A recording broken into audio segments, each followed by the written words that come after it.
तो सामने है बिहार बोर्ड क्लास 10 का साइंस का एग्जाम पेपर।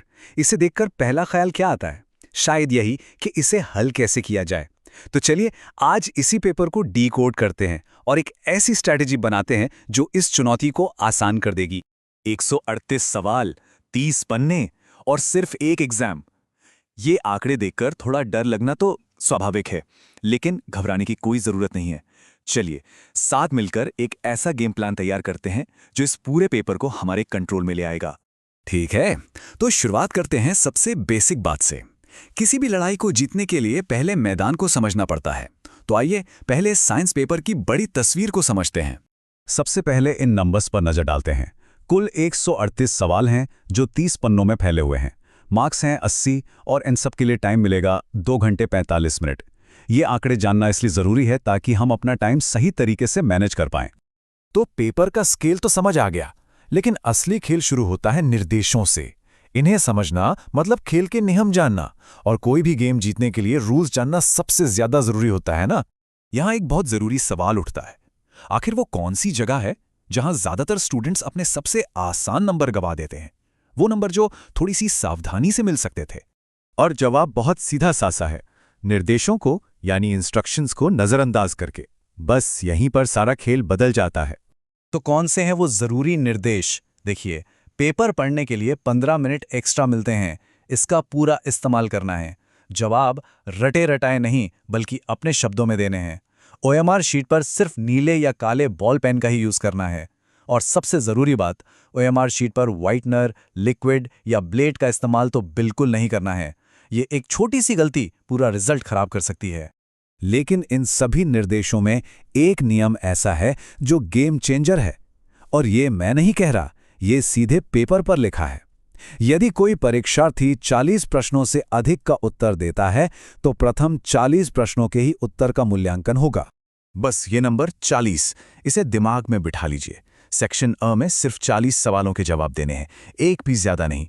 41वां सवाल हल करने का मतलब है सिर्फ और सिर्फ अपना कीमती वक्त बर्बाद करना।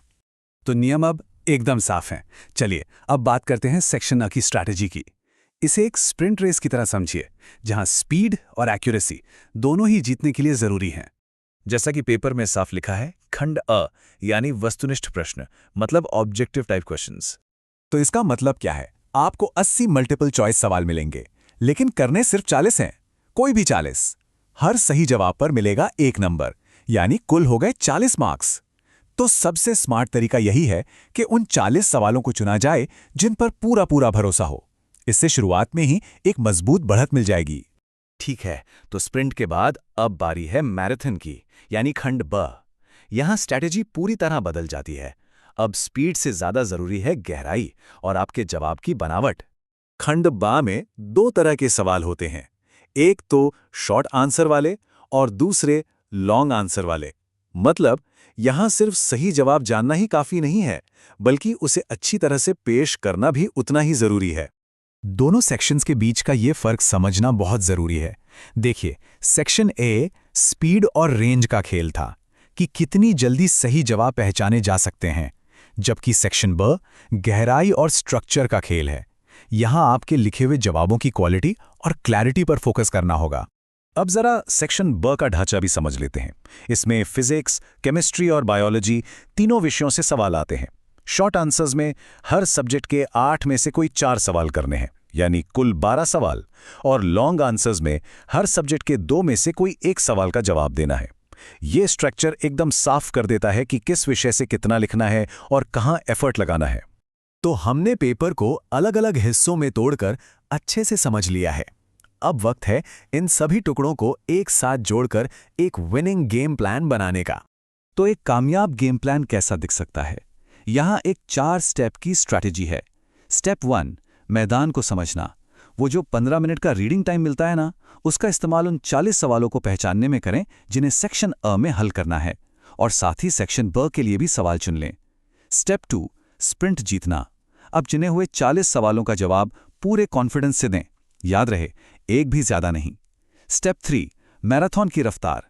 इसके बाद सेक्शन ब पर जाकर फिजिक्स, केमिस्ट्री और बायो के जरूरी सवालों के जवाब लिखें।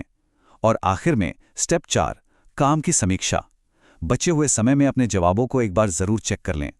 ये याद रखना बहुत जरूरी है कि ज्ञान तो इम्पोर्टेंट है ही, लेकिन रणनीति ही असल में सफलता की चाबी है। तो आज जो कुछ भी हमने यहाँ समझा है, उसके बाद ये सोचना दिलचस्प होगा कि इस गेम प्लान के किस हिस्से की प्रैक्टिस सबसे पहले करनी चाहिए।